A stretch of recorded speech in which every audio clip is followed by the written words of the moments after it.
Okay, perfect. Okay, thank you everybody for introducing yourselves. A couple of slides we already covered theoretically, so we can move past them, but I just want to quickly go over the meeting agenda and kind of briefly try to overview on how our time together will go. So introduction we just took care of. In about a minute, I'm going to talk about the project timeline, the timeline that has already happened, and then the timeline for the future. Just to mirror what John said, we do not know how this yellow brick road is going to go, but what I do know is that we will keep everybody, we'll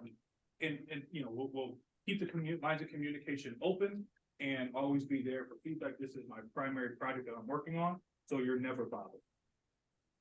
Then, originally we were going to meet the team, but we did that dance already.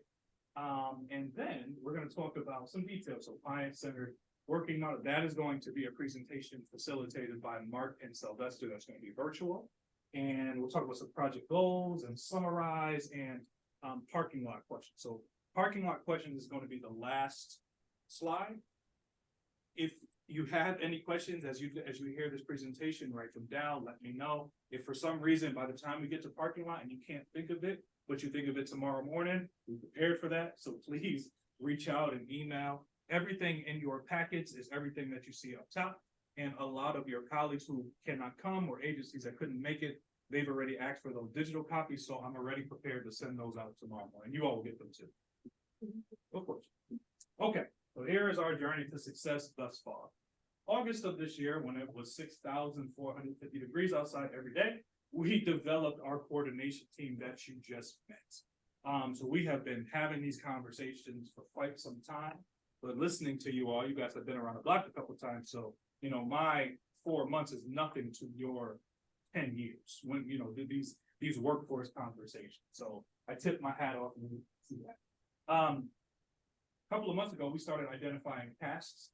We sent out a survey to everybody on the listserv for the H.O.P.W.A leadership team, and just to go ahead and get in front of it. Everybody may not have received those emails. What we did, we proactively copied and pasted listservs that were already created. So if for some reason you didn't receive it or somebody that you work with didn't receive it, that doesn't mean that you were left out. That means for some reason you were not on a listserv, but you are on that listserv now. Let's keep that in mind. Last month, we started determining resources and we started assigning our responsibilities to our coordination team. A lot of those responsibilities were H.O.P.W.A case managers, program managers, directors, and executive directors. So again, I tip my hat off to all of you for responding and interacting.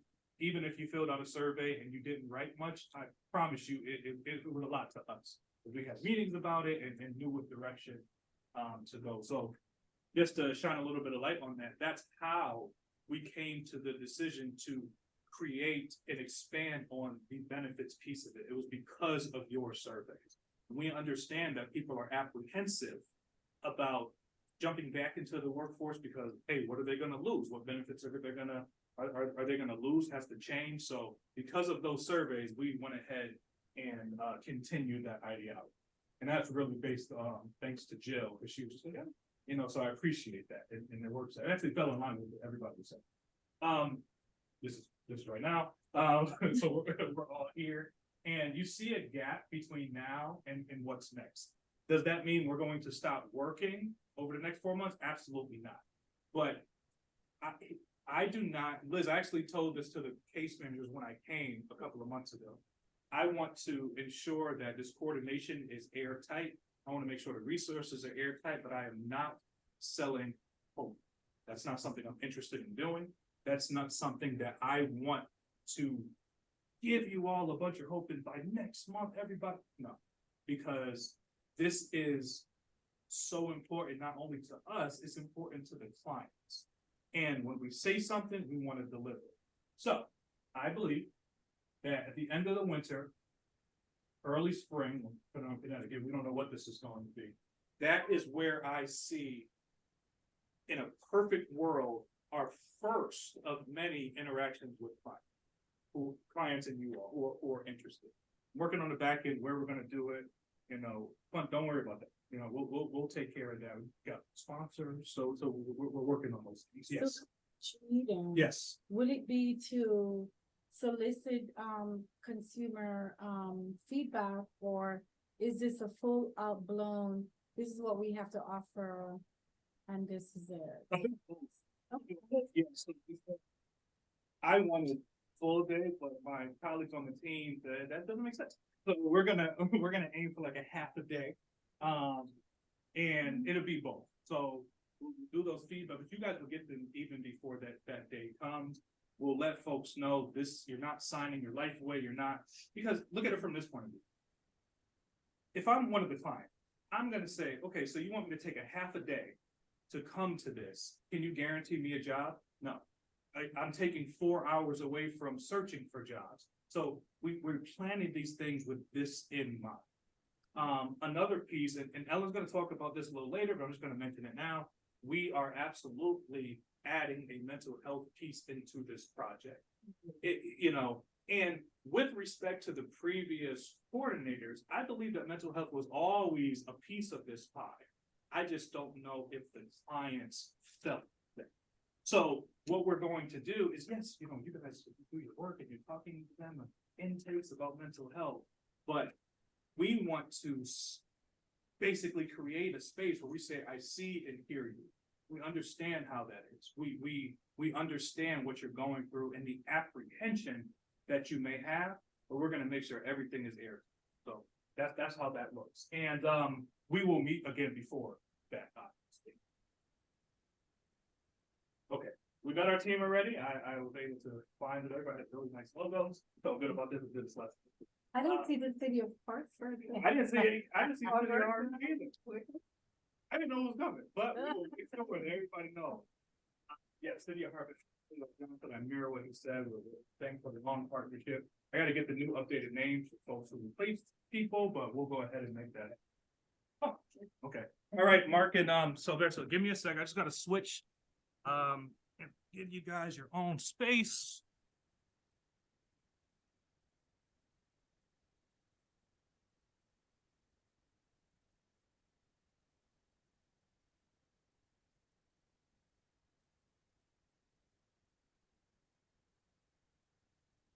Okay, can you also, no, that's not right.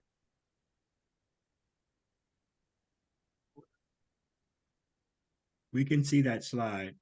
Okay, let me just get rid of this. Boom. There we go. All right. So let us share screen. The colors are so familiar. Okay, can you guys see your PowerPoint? Yes. Okay. Looks great. Yes. You know, if you click on either from beginning or from current slide there on the left, I think it'll go full screen. If that's going to happen. So it's full screen for us. I gather it's not full screen for you. Okay. Oh no, we see the slides on the side, but that's okay if you see full screen. Not a problem. Okay, yeah, just let me know when to click and Okay. Thanks so much. Good afternoon again, everyone. We're excited to be working on this excellent project and to be spotlighting a model for considering employment-related decision-making and action by people living with HIV. I think it may be a very helpful grounding in key concepts for service providers to understand how they could be helpful and supportive without being employment specialists or experts themselves. Next slide, please, Brendan.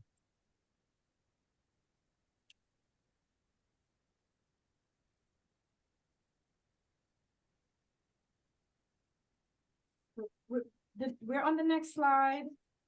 Oh, you can't see it advancing on there either? No, it's not advancing Oh, here. no. Goodness. Okay, let's see. Now, how we're gonna make it work. I mean, There we you could just, go. is that That's okay? There it is. That's it. Thank you. As we begin to look at the person-centered considering work model for people living with HIV, let's start with some basic information about it. This model was developed as a framework that service providers can utilize to understand and respond to needs of people living with HIV considering work. It has practical application for service providers supporting people living with HIV who have one or more barriers to employment. The roles of service providers suggested by this model focus on helping individuals to identify needs, key questions, barriers, as well as strengths, abilities, opportunities, and resources in each of 4 domains and across 4 phases of change. Next slide, please.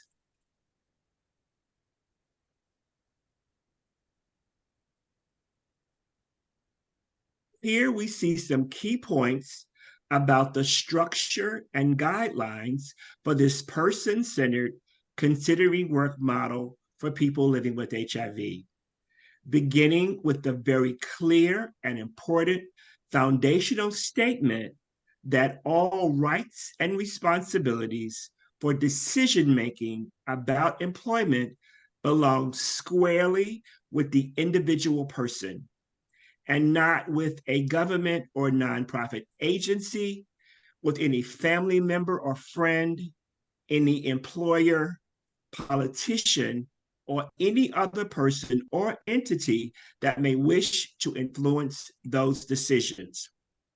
The model is intended to structure and guide assessment of employment-related needs and decision-making. It is structured to help with identification of resources and professional assistance to address barriers to employment. And very important to understand, this model does not presume that employment is beneficial for everyone. Next slide, please. Thanks so much, Sylvester. This model supports consideration of assessment, decision-making, and service planning in 4 domains across 4 phases of change. Because we are human beings and not machines, movement across these phases of change is not expected to always be a linear progression. The model guides exploration of strengths and needs for people living with HIV considering work within 4 domains, including the medical domain, the psychosocial domain, the financial legal domain, and the vocational domain. One or more of these domains may be more or less or not at all important for different individuals considering work. For example, one person's medical issues may be of ultimate importance, while another person may have minimal or no medical issues, while maybe financial and or legal issues may be of greater importance for them. For some people, psychosocial issues may be primary, while for others, it may be vocational or employment-related issues that hold the key to moving forward with working. Every individual has their own unique history and context for considering work. Some may have exploration to do in all 4 of these domains, some in a few, and some may need to focus mostly in just one.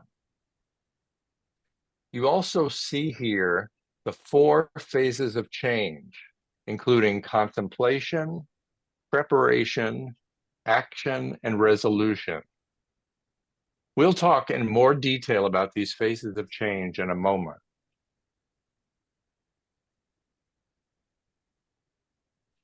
Here you see the original diagram for the 4 interrelated factors or domains for people living with HIV considering work, which can have significant influence on each other, including the medical, the psychosocial, the legal, financial, and the vocational domain.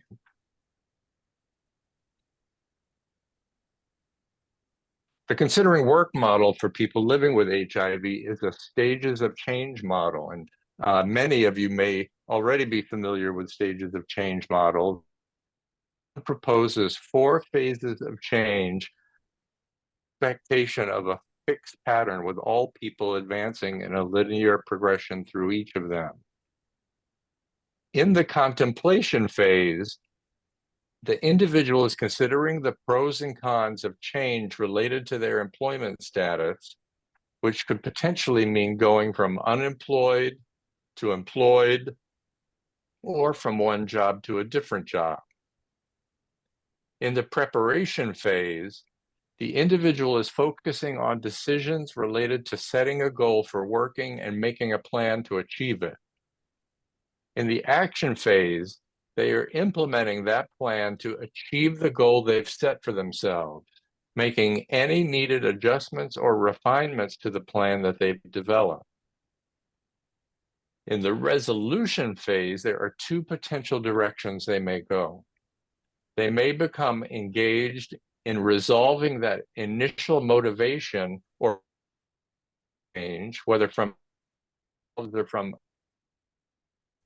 through me involved working, or they may have a new job or work-related activities and be engaged in an adaptation to those changes in their life.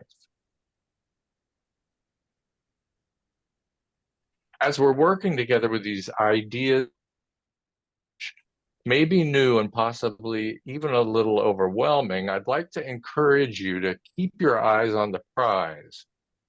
As you have chosen to strengthen your ability to engage in discussion about employment with people living with HIV, you may be creating an open path to hope for some people who have found it in limited supply in their lives. We appreciate the challenge for you in this process and appreciate you for sticking with it. Here you see a full visualization of the person-centered considering work model. On the left, you see the 4 domains: the medical, the psychosocial, the financial legal, and the vocational domains representing pressure experienced by the individual for life change, moving them into a series of decisions responding to questions regarding work. With the question, is any change feasible? In the contemplation phase, the individual is weighing the pros and cons of making a life change regarding work. In the preparation phase, with the question, what kind of change is best? The individual's tasks are to set a goal for employment and make a plan to pursue it. Asking, how am I to achieve the goal, is the action phase. The individual implements and refines their plan. Please notice that this model includes the concept of reconsideration across all of these phases. As life circumstances change and new information emerges, with it understood as normal not to necessarily progress systematically in one direction through the phases. It is realistic for people to sometimes need to go back to an earlier phase, or as you see here, sometimes drop out of the process altogether, deferring a decision or deciding not to pursue life change regarding employment. The last phase illustrated here, resolution, shows 2 possible outcomes. One is adaptation to new work-related activities, and the other is to accept or resolve pressure for life change through non-work related means.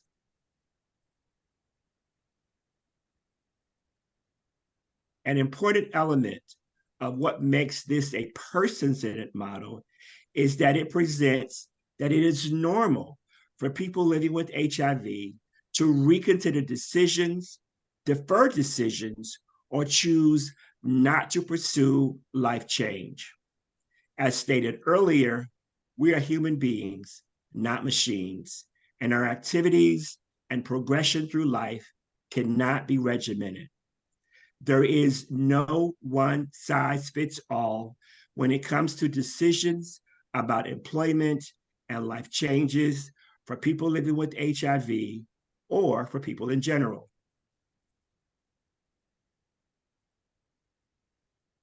HIV service providers can utilize this model in their needs assessment, service planning, and follow up with people living with HIV considering work. This slide presents clearly and plainly what the central decisions and activities are in each phase of change.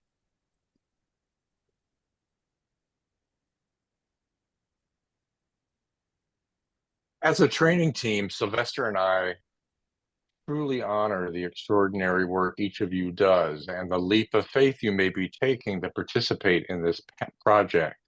And absolutely, we are very happy to share these slides in case it would be helpful to be able to refer to them for anybody participating today or to share in your agencies. You may each essentially place yourself at the ballpark wearing a bright red shirt, which reads, "May I help you?" This is a noble act and may or may not represent the norm in our days and times on this planet. Does, though, in my own view, represent the highest form of action.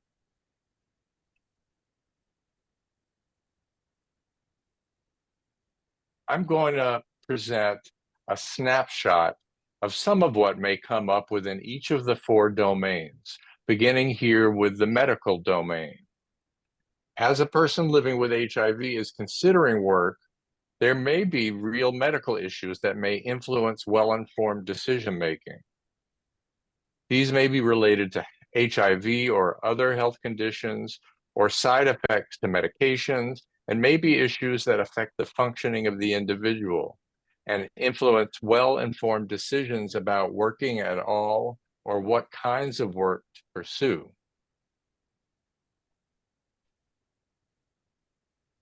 In the psychosocial domain, major influences may be what somebody experiences or perceives.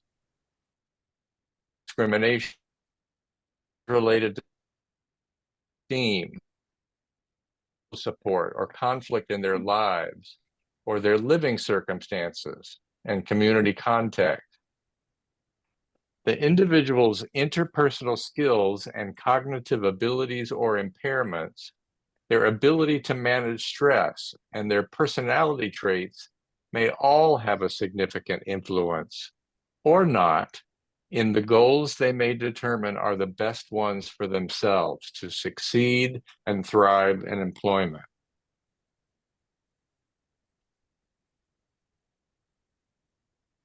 The financial legal domain encompasses very real complexities and concerns that can powerfully shape change or motivation related to employment. These include not only income from work earnings, but also disability benefits, insurance, credit and debt issues, taxes, civil rights and protection, history of incarceration or criminal convictions, and immigration status. The vocational domain includes the range of issues and factors associated with seeking employment and working, including some that many people may not have really felt able to give much consideration to earlier in their work lives. These include work-related interests, the preferences that that person has, and their personal values as they apply to potential work situations. Possibly most obvious as meaningful factors are a person's previous work history, their job skills and abilities, and their educational background. Other powerful influences in the vocational domain are the real or perceived access someone has to meaningful career counseling and employment services, their job seeking skills, use of job placement assistance, and their comfort and skills with and participation in networking, whether within their personal and community network or within work related professional networks.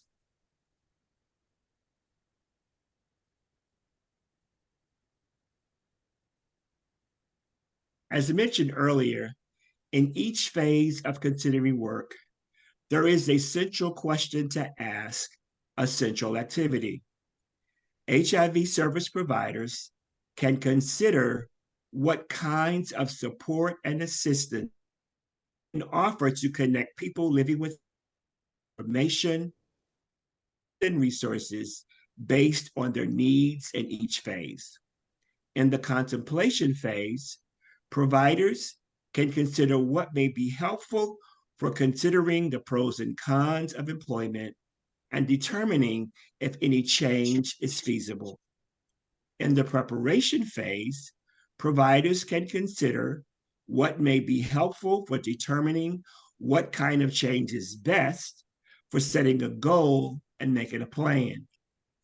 In the action phase, providers consider what may be helpful for determining how to implement the plan that they have developed or revising it as necessary.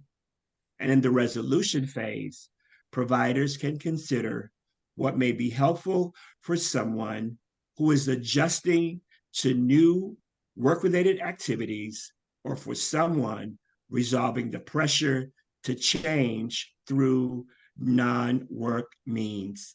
This is the end of our presentation, and we'll go back to Brendan. Thank you guys so very much for the opportunity to share with you this afternoon. So much. Thank you. Very helpful. Can I just make a quick comment? Absolutely. And I will absolutely not No, you're good.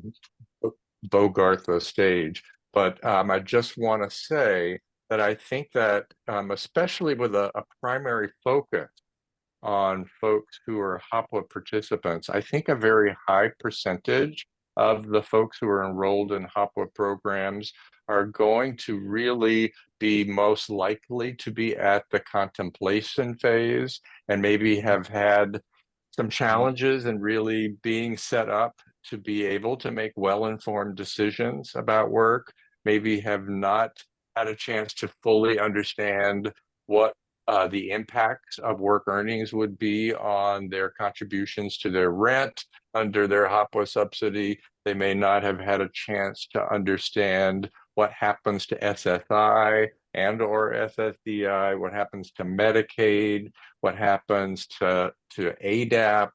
All of these are some of the kinds of information gathering that of an incredibly small percentage in this country to be equipped to understand, and I feel personally that that's a very large contributor to why so large a percentage of us are not employed.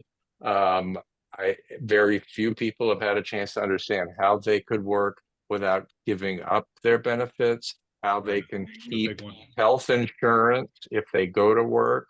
You know, Sylvester and I frequently talk about how long each of us were able to stay on either Medicaid or Medicare for years and years and years beyond the point at which we were getting a cash disability benefit check.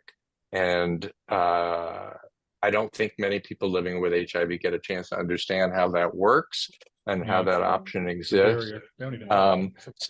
So I would personally recommend that we not look to have this huge rush of dozens or hundreds of people rushing to sit with employers for interviews in the near term. We're really looking at a longer term systems change project where we begin to infuse the community and the environment with access to information that's individualized, because what's true for one person may vary significantly for another person. And I would also suggest that it's more than likely that few people have had a chance to understand what Jill's resources are, what she represents with Capital Workforce Partners, what is available at BRS, what other community-based employment programs exist, the access they may have to completing a GED.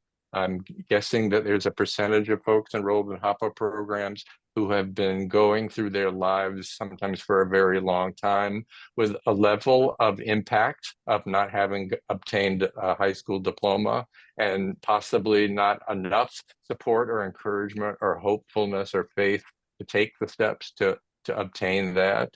I would think for those folks, any support and encouragement and connections we could make to help them make that change in their lives should not be underestimated for the therapeutic value it would have in itself, and the potential fuel that might offer for folks to begin to feel some hopefulness about going beyond that.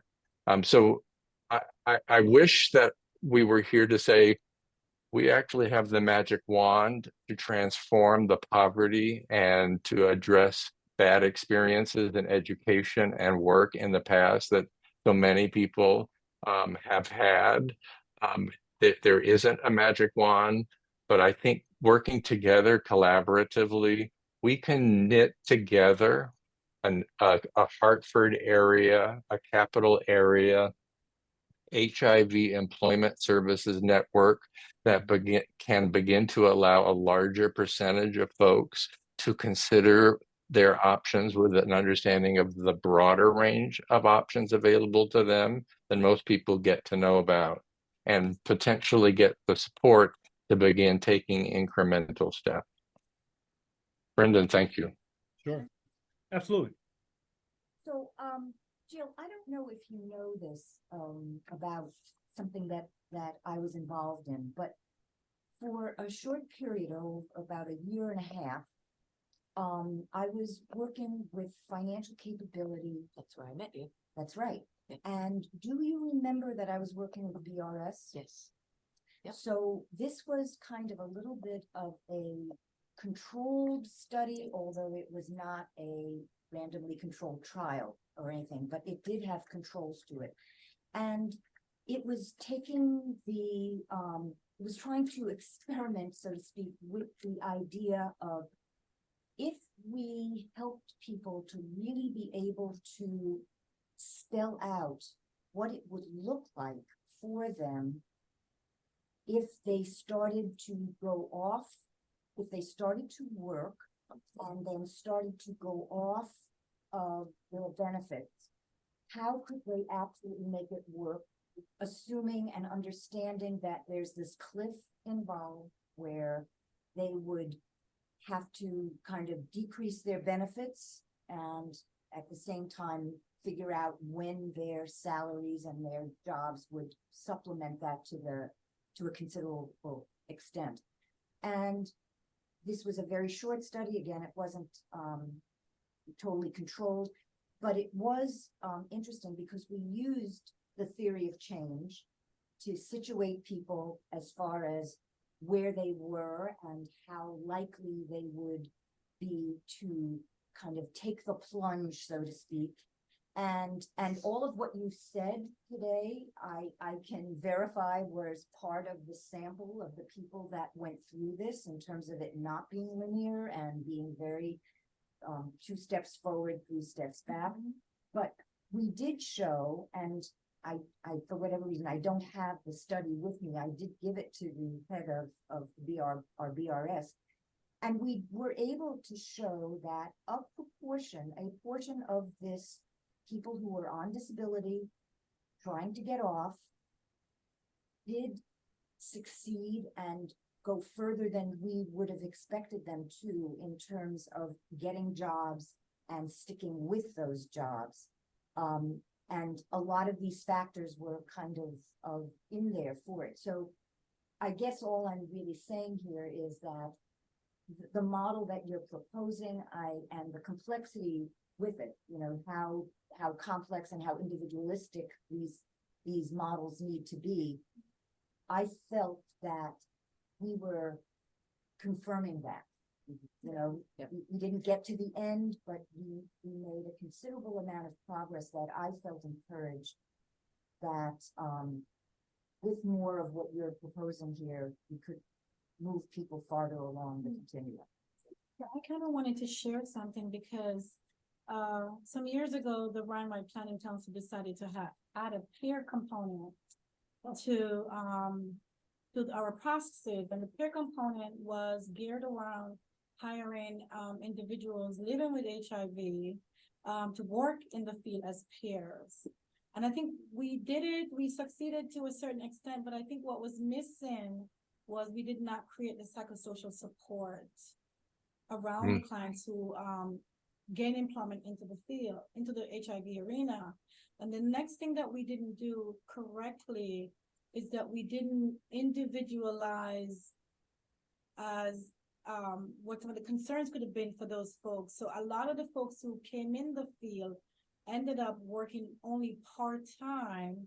And then when it started to have an impact on either their medical or their cash benefits, jumped out. So I think looking at the domains here would have been beneficial had we known about these domains quick enough and introduced them and infused it into what we were doing in the Planning Council. We might have had a greater success and some longevity for those clients who actually were enrolled in the HIV arena.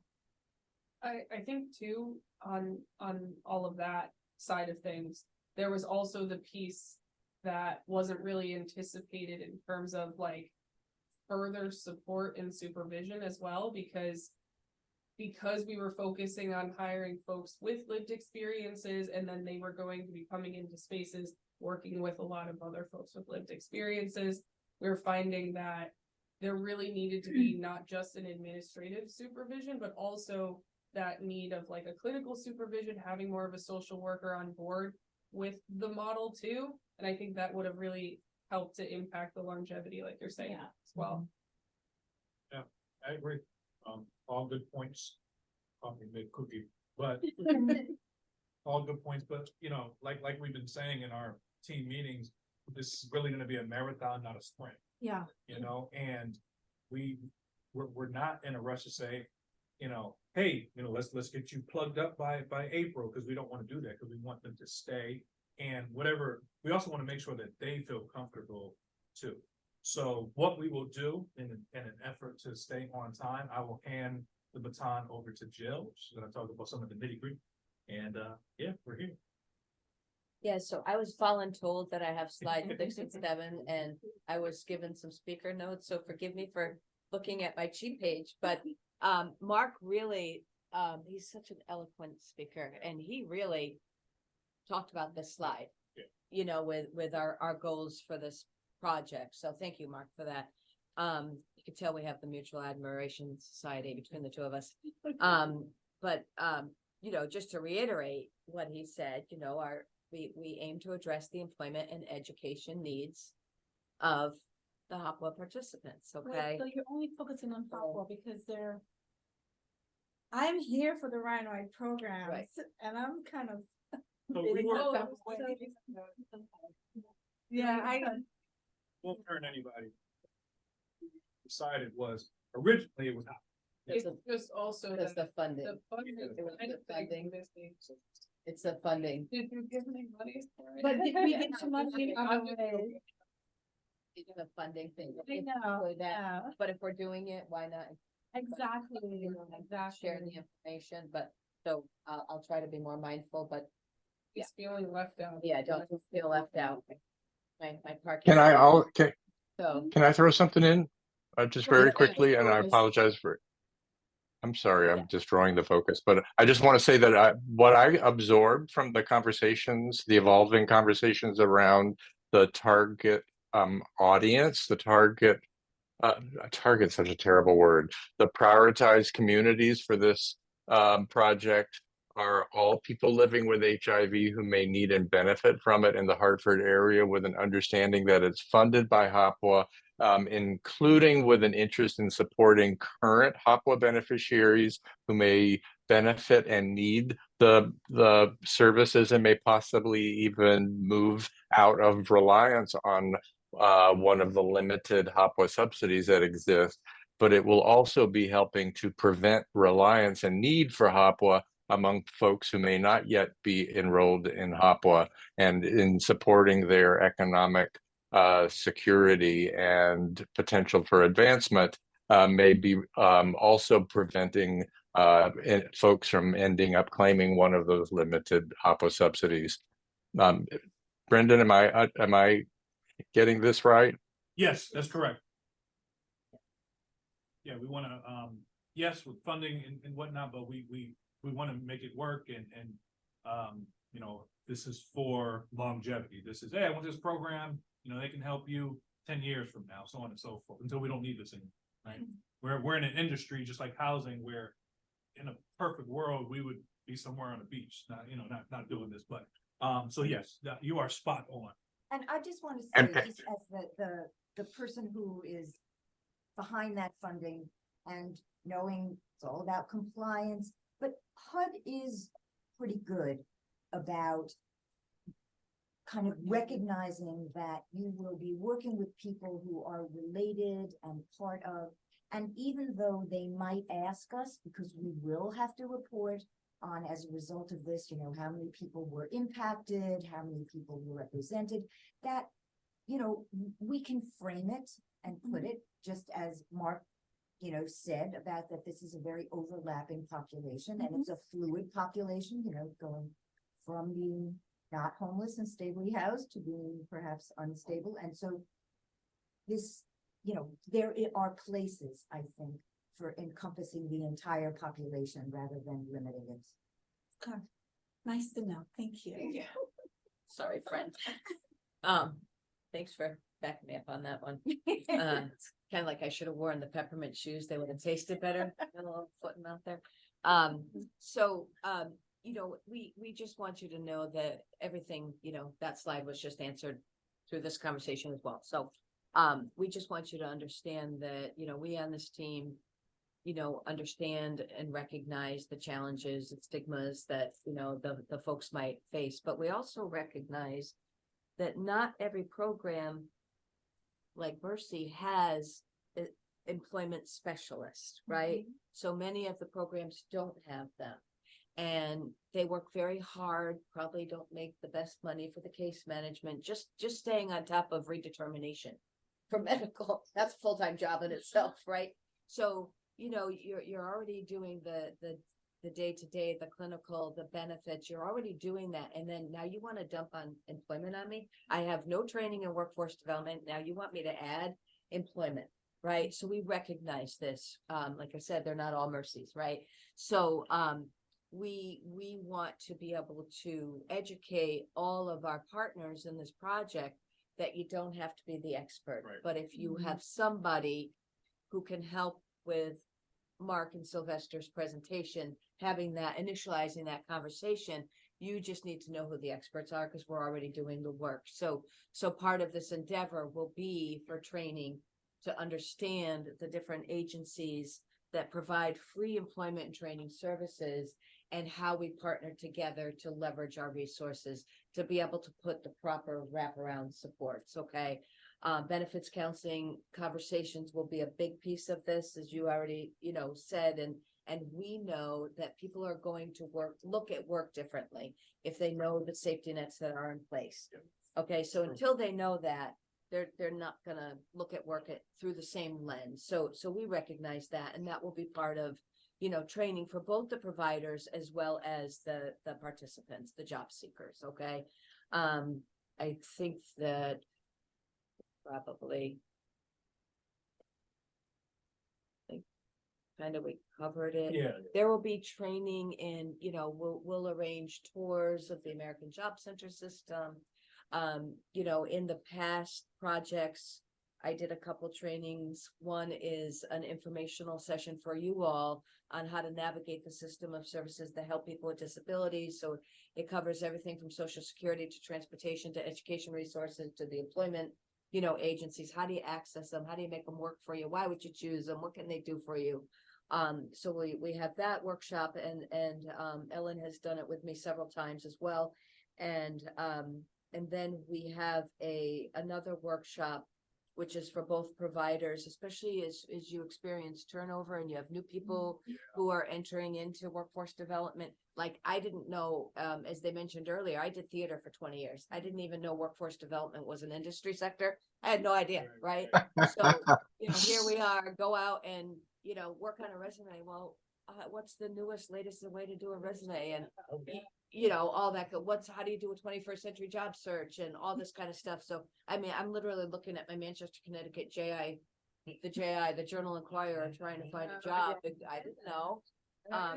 So anyway, we have this workshop, and sometimes it's, find a job, get a job, keep a job. Another time I call it, who am I? Where am I going? How am I going to get there? And then how am I going to stay there? Because any agency you work with, we all need our numbers. We want to get our placements, but we're not good at the retention piece, or we're not good at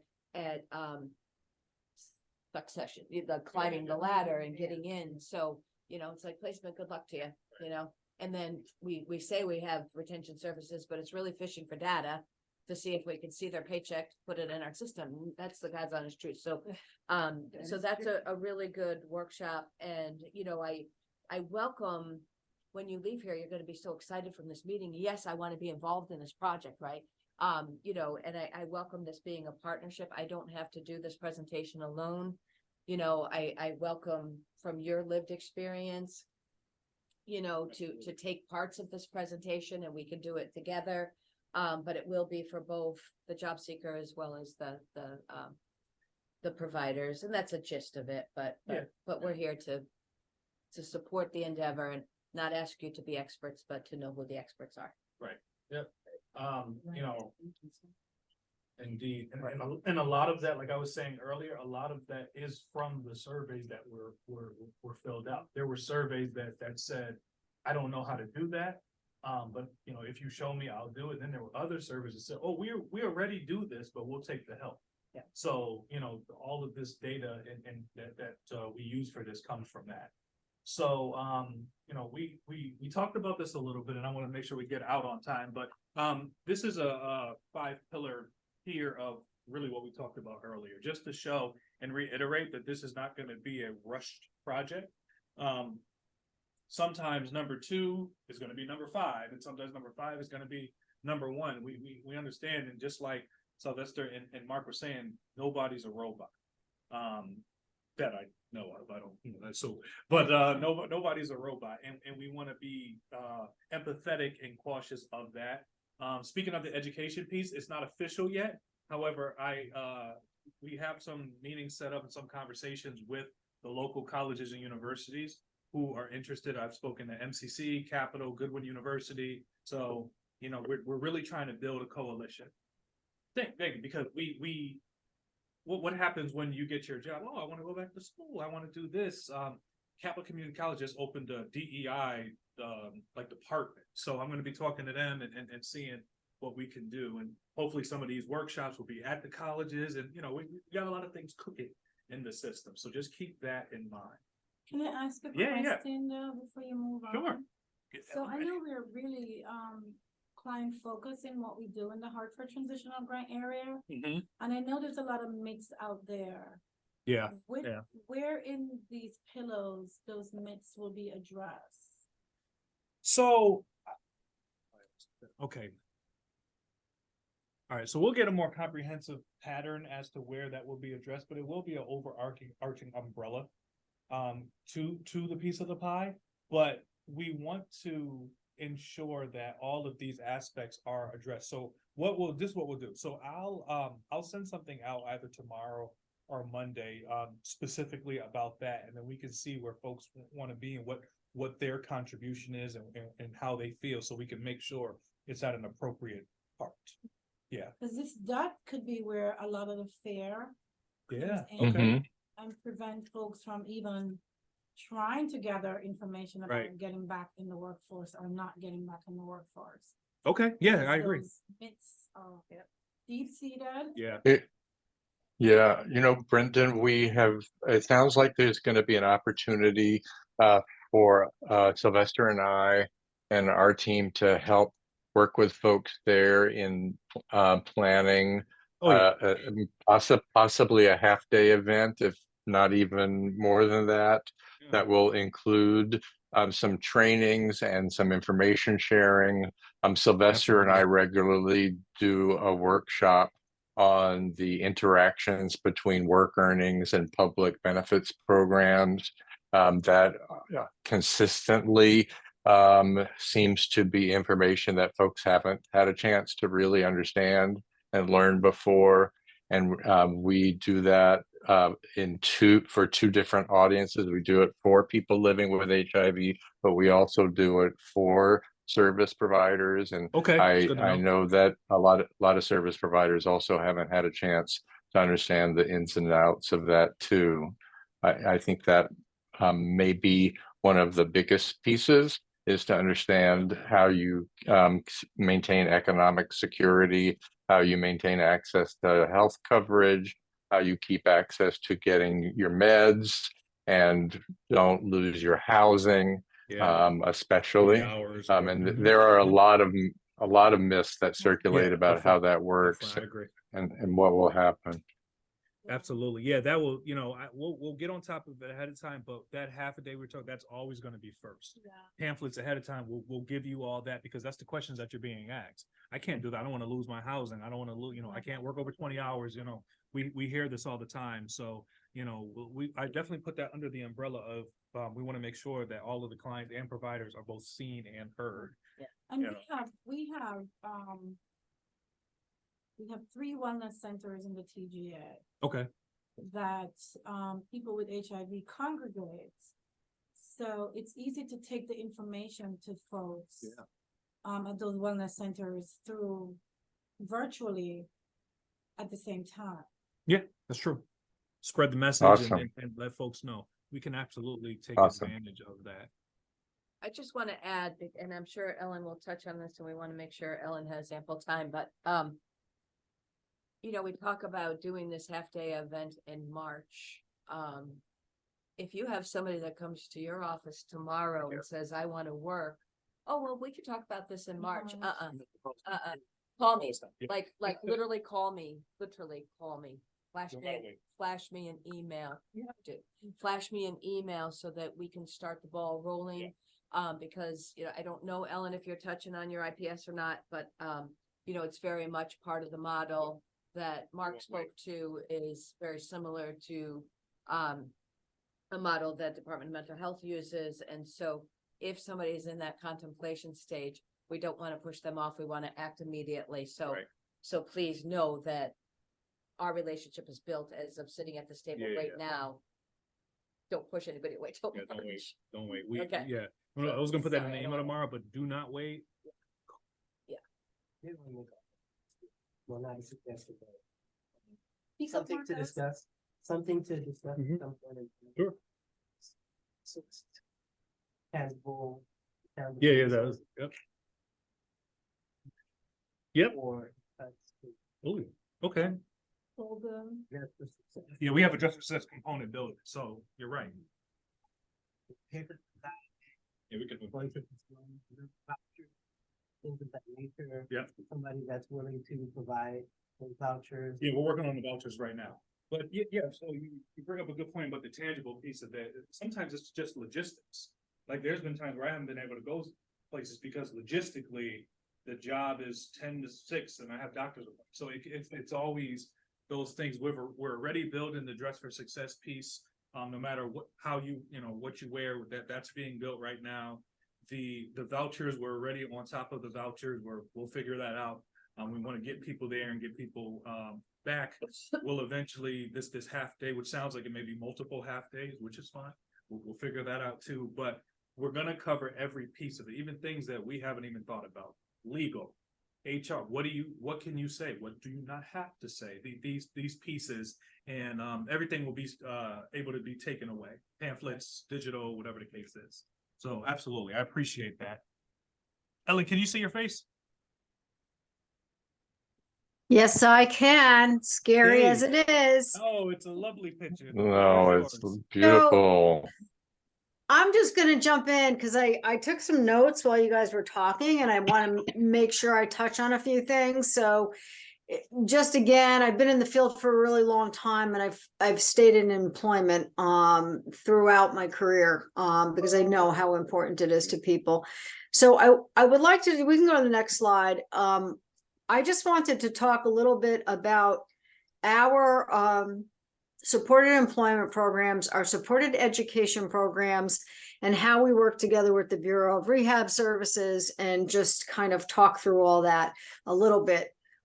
So we have been, for anyone who is eligible for the Department of Mental Health and Addiction Services, we have been providing what we call individual placement and support model, which is an evidence-based practice for, I want to say close to, I don't know, 20 years, just about. We were one of the first states in the IPS world, which is a learning collaborative of 27 states now in 6 countries. Connecticut was one of the first states. There were 3 states originally. So we've been doing this for a long time. And it is an evidence-based practice, which is awesome. And what's good about that is the providers really have a roadmap to follow. It is not the only tool in the toolbox, but it is a great mechanism to help people get educated about employment, obtain employment, and look at what supports he or she or they may need. So that's really a very, sorry about that, big piece of the puzzle. So I'm just going to jump around a little bit and respond to a couple of the things that were mentioned. We also, so we have 2, in Hartford, we have 2 IPS funded programs. We have 30 teams across the state. We also have 5 teams that provide supported education. And that is a really other very important piece. So Easter Seals Capital Region has a great, all these supported education programs are small, but small and mighty, I call them, because they just do amazing things. And we work very closely with the community colleges. We do whatever it takes to help people get to the next step, whether it's getting their GED, completing financial forms, identifying accommodations with the schools, helping to navigate that process, working with the disability advisor folks at the colleges, encouraging people, teaching people. I can go on and on and on. And that's the same in our employment world. So in our employment world, we talk about disclosure. We talk about what supports might you need on the job. We do not tell people they need to disclose, but we talk about those things, the pros and cons. We refer everyone who needs benefits counseling to our certified benefits specialists in the VOC rehab programs. There are a few providers who have their own certified benefits counselors. Our employment specialists are more than discouraged about talking about benefits because everyone is different. And we want a certified person truly looking up Ellen. What's Ellen's housing? What's Ellen's circumstances? So on and so forth. Yeah. I've had benefits counselors because I've worked with them for 17 years. Tell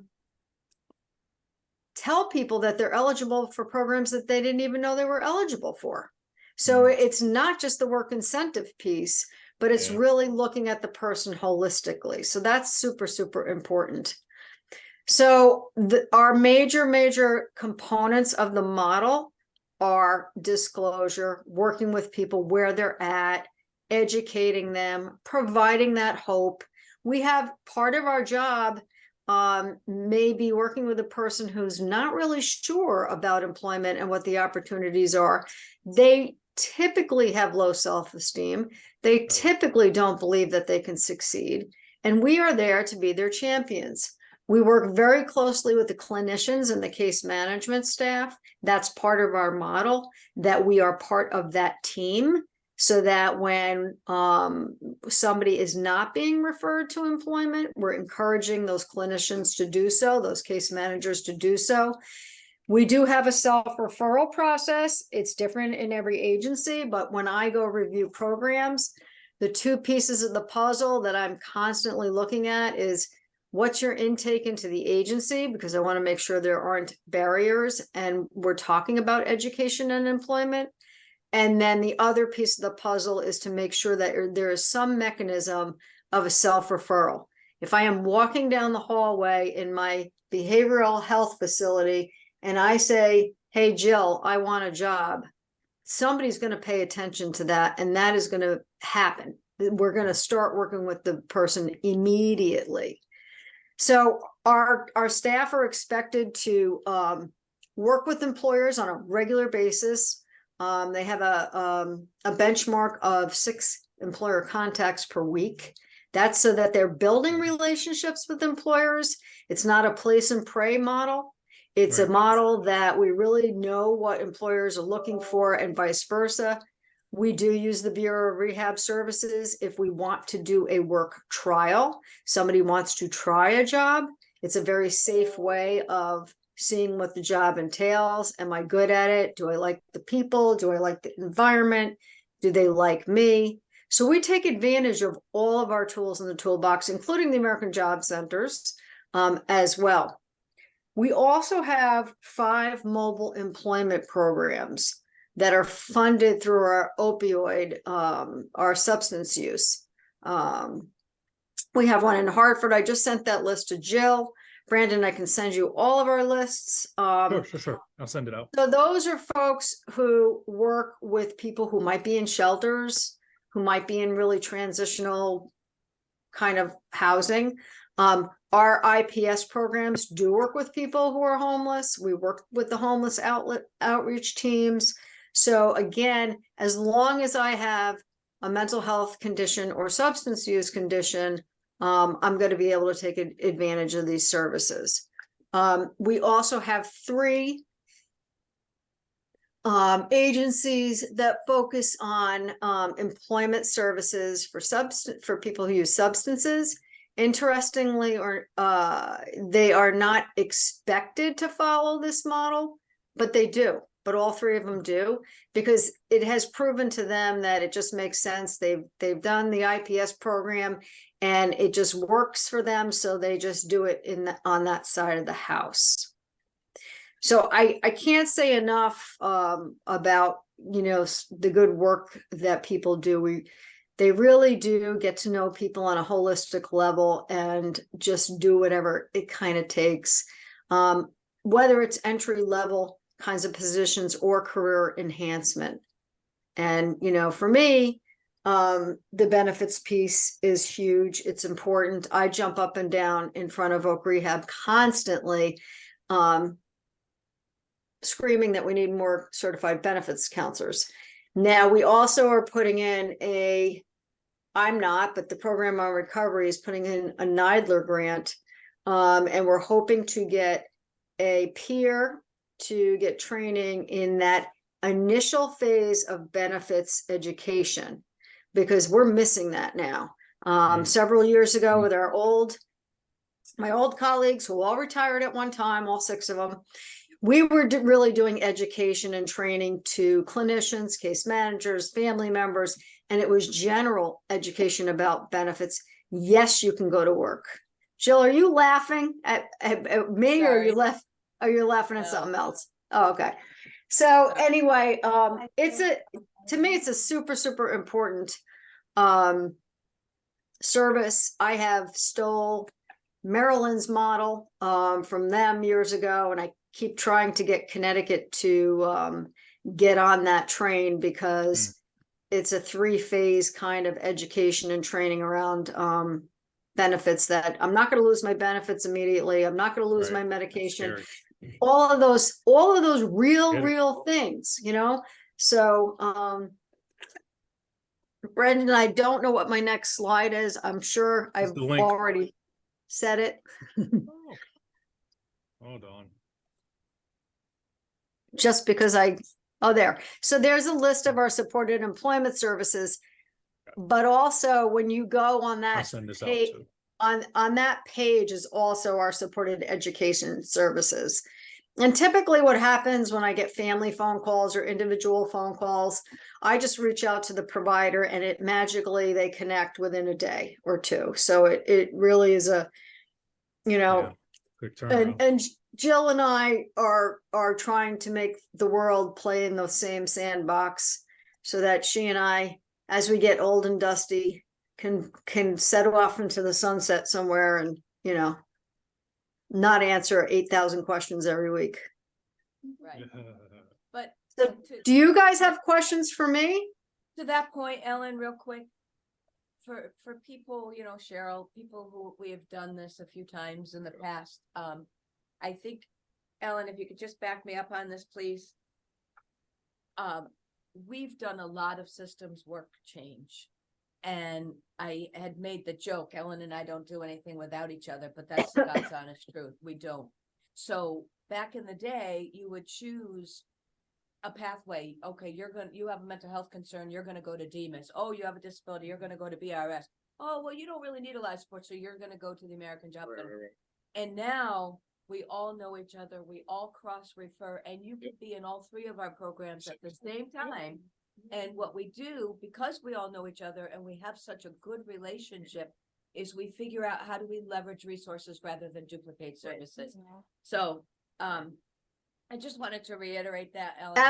Absolutely. And I, with my BRS hat, I do quarterly trainings for the DEMIS staff and the BRS staff to really delineate the difference in the services and why we want to take advantage of each other's services, because they are different. Same thing as the American Job Center.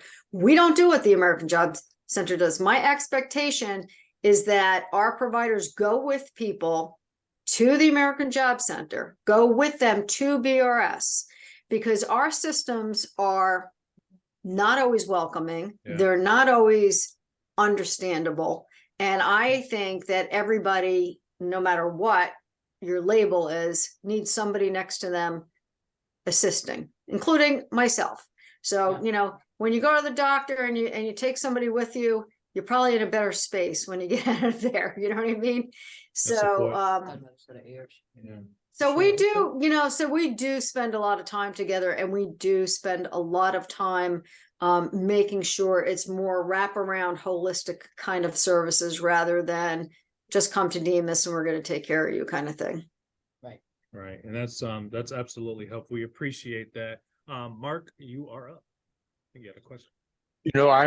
There were so many parts of what Ellen just covered that I thought was so exciting and so helpful to this project, and potentially really helpful to a lot of people. One of the things that you talked about, Ellen, was supported employment. And I feel like there are some significant number of folks for whom supported employment offers a particularly hopeful possibility. And I know that only a percentage of us who work in HIV services are familiar with what that concept actually means and how it's different from just regular job placement. I wondered if you might be willing to talk a little more about what supported employment is and how it may be applicable for folks who might utilize this program. Sure. So in our world and in the VR world, the voc rehab world, it really is just more support. And what that means is, what do I need either on or off the job to assist me in terms of being successful? So in the voc rehab world, it may be on the job training. I mean, clearly on the job training. Wow. In our world, it might be that I have a cup of coffee with Jill because she comes back and says, Mark looked at me funny all day at work today, and I'm not feeling warm and fuzzy. So the support can be just about anything. Really understanding where I'm able to work. Maybe I have some criminal background stuff going on, and I really need to understand where I'm able to work. And yes, I am able to work. A lot of it is being that champion, that person that helps people recognize that they have strengths. Because again, lots of folks that we work with, they have faced tremendous disadvantages, do not believe in themselves. And that's a big piece of the support, is just, yes, you can. And we're gonna be here with you while you navigate through this. Because as I said before, whether it's a state agency or an employer in an employment setting, we work with people to identify what works for them, what doesn't work for them. As we all know, there's no perfect job, but if I had to stand, I'm standing right now, but if I had to stand behind a desk all day, every day, that would not work for me. There's certain places environmentally that do not work for me. And I know that. And that's not, I'm not going to go to Mohegan Sun where it's loud, noisy, and there's too many people for me. So we really work with people where they're at. And again, that's going to change because we also look at career enhancement and career advancement. So just because I'm in an entry-level position today does not mean that I'm staying there for the next 15 years. You know what I mean? We really want to encourage people to get out of poverty and obtain that training and those skills. The other piece is if somebody's going, Mark, through a certification program or any other type of program, if they need assistance, we're either going to help them or we're going to find them help.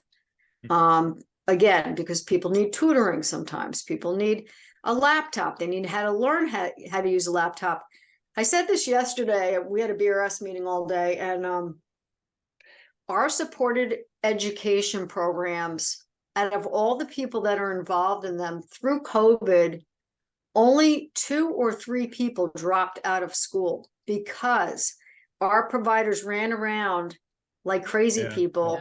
Good number. Teaching and helping and securing technology, and then people didn't even know how to use the technology, so they needed to be taught how to use the technology. Right, you don't know And trauma? that's still, and that continues, and we continue to do that. Again, worrying about your next meal is not going to be helpful when we're looking at trying to go to work tomorrow. You know what I mean? So we have to look at all those things. We've got to pull on our case management team, our peers, our which is why we all work together all the time. So I don't know if I answered your question exactly, but it's not like I'm just going to jump into a job without support. That's really great. If I could just quickly follow up by saying, number one, Ellen's work with Demas represents a concept that I think is helpful for us, because I know that in the community of mental health services, for many years, there was a very limited belief that very many people with moderate to severe mental health conditions wanted to work, could succeed in work. And I feel like the mental health community is a few steps ahead, quite honestly, of where we've gotten to yet in the HIV community in terms of understanding and belief that that folks might want to work, that they could work, and that they could succeed in work, and understanding the types of strategies and supports and services and resources that might make it a successful possibility for folks. Number two, Ellen talked about some very specific legal barriers to employment. Folks who have had criminal charges or convictions. We all know that everyone who performs criminality does not end up with criminal charges or convictions, but there are many folks, especially people of color in our communities, who are dealing with this additional level of barrier to employment. So I'm very much hoping that as we move this collaborative forward, that we engage some of the key legal services in the community that can be helpful with a wide range of legal barriers, but also with information to help increase understanding of legal rights and protections that people have in terms of hiring as well as in the workforce. So Mark touched on the second piece that I was gonna ask about the legalities, because I know that Connecticut has that Second Chance Act, for people with, who have gone to the legal system at some point, and I'm kind of wondering, how does that come into play in any of these settings? I have a full mouth, sorry, but it will come into play with the American Job Center because we have the best chance, the jobs funnel and the Free to Succeed program. So we will be talking about that, but there's already in-house supports for returning citizens. Thank you. Yeah, we'll absolutely make sure we add that to the pot. Just put it in the vote. But yeah, so all right, so this is what we will do. You know, I want to get everybody out on time, but I do want to thank you all. Their faces. Oh, that I thought. Yeah, let's do that. I want to see. There we go. Yeah. All right. So, you know, I want to thank everybody for coming down. Understand that the questions that you've built up, they will still be addressed. You just have to send them to me digitally. So, here, let's just do a quick overview. So, you know, I just want to reiterate, this is a marathon, not a sprint. I appreciate every single one of you, all of the experience that you bring, all of the perspectives that you bring in different roles and different agencies. And I just want to get, you know, filled up with knowledge and experience like you all. So I say that to say this, please keep in contact. You know, just like Jill said, if somebody comes to your office tomorrow, please call you. We would never turn anybody away, say, you got to wait till March. That we just don't want to do that. Secondly, I do want to reiterate that this is the primary thing that I will be doing for the betterment of the future. This is my, you know, so I don't have any other projects. So just keep that in mind. You are never bothering me. My email, my work phone, and my cell phone is all in my signature. Please use it. Text, call, whatever you need to do. Even if you think of something that we haven't discussed, just like what Angelique was saying about the Second Chance program. I definitely am thinking I want to get Corey, best from NAACP, see if we can, have somebody there. We really want to create a space and create a situation where both clients and providers feel seen and heard, because you all have been doing the work. You're going to continue to do the work with or without us. We prefer it to be with us, but we don't want to negate any of the hard work that you all have been doing for decades. And that's why we're here, this coordination team. I believe in it. I don't sign up to do anything I don't believe in. It's just not a paycheck in the world that can satisfy me with that ideology. So with all that, if anybody has any dying questions you want to ask, I've been taking my trusty notes on my digital chain, but we will make sure that we heed everything that you say. What to expect next? You'll probably get a dissertation from me tomorrow, but that's okay.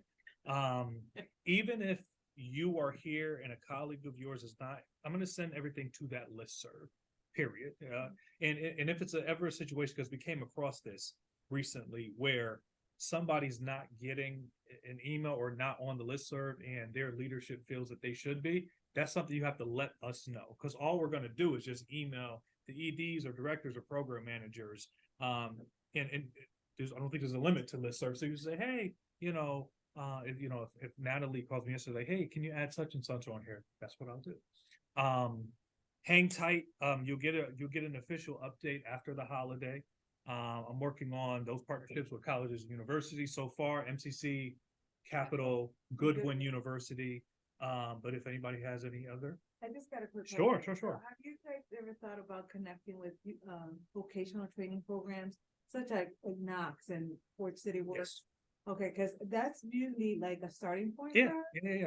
We have folks that take advantage of those programs. They develop their skills or build skills, and then from there they place them at work. So perhaps providing something like that, like a pilot program, to help those individuals where you can track the 30, 60, 90 day retention, right? And provide us an incentive and the incentive could be tied into Right. their stipend, whatever. that is. So that would. Yeah, I already had the living legends, Jill and Mark already put me on to the Okay. woke rehab. So we've Yeah, had that 'cause we conversation. Two folks that have done it, and we've had, women from another program that have been successful, and they're now managers. Wow. So Nice. it's Awesome. it's Yeah. very, you know, it speaks volumes as to those programs do work. We just had somebody start on Monday, that's a part of a program like that, so, Yeah. and that was here, she's at the Connection Center, but, it's under our umbrella, so And that's- yeah, They're building skills and they. Right. they're confident in, you know, Yeah. whatever they do, whatever field they want to be in. yeah, yeah. And that's a holistic approach, right? Right. Because you're building that confidence and self-worth and giving them the skills, you're equipping them, so that they can go out there and. It doesn't matter how many, I'll leave you all with this, it doesn't matter how many half-day Panera-filled, instant we have, if you, as a person, don't feel like a gift to the world and can't get out of bed, that's where it needs to start. And it's not for us to identify, that's for them to identify and us to support.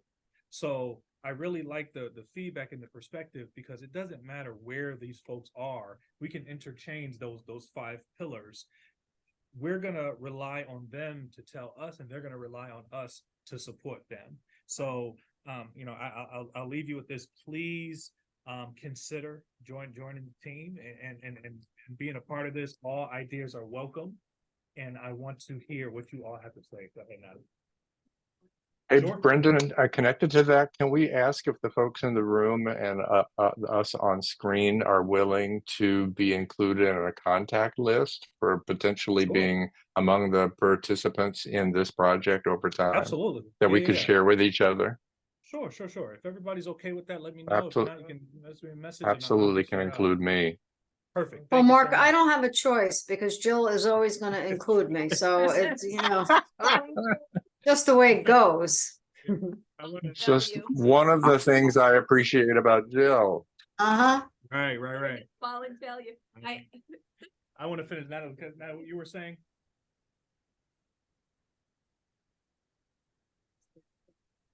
I can't hear anything. A successful successful peer. peer join the team, absolutely. Yeah, we'd be open to that. Lived experiences are middle names. It would be great to have yeah, some that we people would living with absolutely- let's HIV talk providing again. input. Yeah. Good idea. Okay, perfect. Yeah, like the route we do. Yeah. Well, I plan on having that at the event, so that's perfect. Like the DD, I just have to say that Yeah. the DDS advocates have this saying, nothing for us without us. Yeah. We're always sitting at the table making decisions without the right Without them. people, you know, and ideally it'd be nice to have a recovery Thank friendly you. lawyer at the table. So, Okay, you know, okay. how do we better prepare? You know, this is like our big dream. But Yeah, absolutely, and you know, we would be relying on you for that referral, that success. I have been waiting for this So, for over 20 years. Oh, wow. Thank you, Chef. Round left employment and it Yeah. never goes in. Together we do it. better. yeah, And absolutely. by the way, I just wanted, this is just like a little plug in here, talking about HUD. And, you know, HUD gives out, we get a certain amount of money, it's a formula allocation every year, but there are pockets of the way we can give it out. Okay. And a lot of times we give it out as what's called public service. When it is public service, we're very limited as to how much is available to give out, and it's very, very small. But when you start talking about economic development, then you open the pot up. You have much money, and so when you have a program that not only trains and apprentices, but also places people in things, that allows us to give more money to those kinds of programs. And believe it or not, it's not that many people who have to be placed in a program. Yeah, right. Good to know. Yeah, that's good to know. That's awesome. Well, thank you so much, everybody. I'll get you out before the sun goes down. Apparently. Yeah. Thank you. Yeah, good start. All right, well, thank you. Thank you, All everybody. right. Good evening, Take care. everyone. Bye-bye.